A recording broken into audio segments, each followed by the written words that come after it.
ములకలపల్లి. అన్నా ఏం సంగతానా?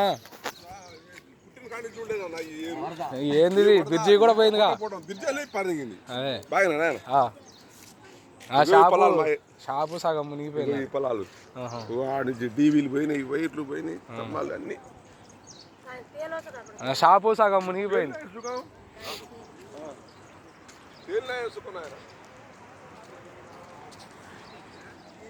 బ్రిడ్జి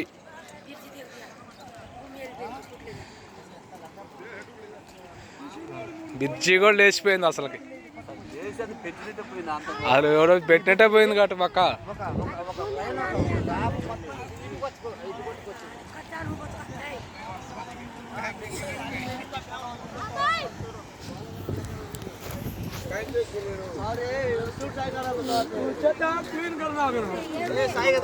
ఎన్ని కోట్ల నష్టం.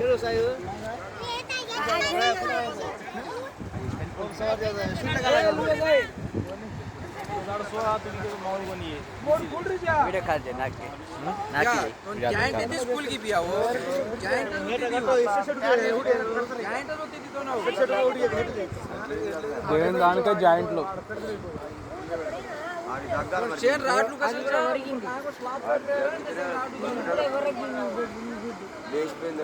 పెట్రోల్ బంక్ లో పోయినా నీళ్ళు కింద కూడా పెట్రోల్ బంక్ మొత్తం నిండిపోయినా, లోపల పెట్రోల్ కూడా ఖరాబ్ అయినా.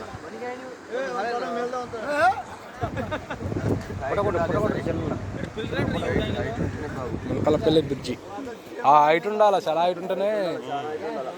దాని మీద ఇంకా 15 అడుగులు ఉండాలి. అవును, అటు అయితేనే నడుస్తుంది.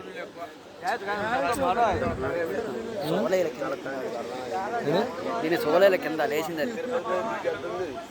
హైట్ మీద ఉంటే నీళ్ళు ఎక్కువ లాగింది. హైట్ మీద ఉండాలి, హైట్ ఉంటే నీళ్ళు ఎక్కువ లాగింది. అది 100 అడుగులు ఉంటుంది. అది 100 అడుగులు ఉంటుంది. 100 పైన అట్లా కట్టాలి ఎవడైనా. ఇదేంది డిలికేట్ కట్టినాడు, అక్కడికి కూడా పోయింది. అది ఆగిందంటే కొద్దిగా దానికి పైనుంచి ఇట్లా పోయింది. దీనికి తప్ప ప్రెషర్ పెట్టింది ఎక్కువ, తోపు ఎక్కువ. అది టర్నింగ్ కదా. అవును, కట్టినే ఉంది కానీ సైడ్ అమ్మటితో పోయింది.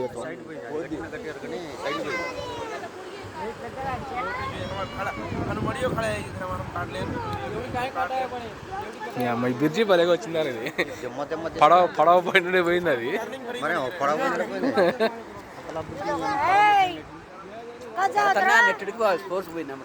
ఇంకా మిగతా కూడా అటు పోయి ఉంటాయి లోపలికి. ఒకటి పోయిందంట, అక్కడ ఉందంట దిమ్మ.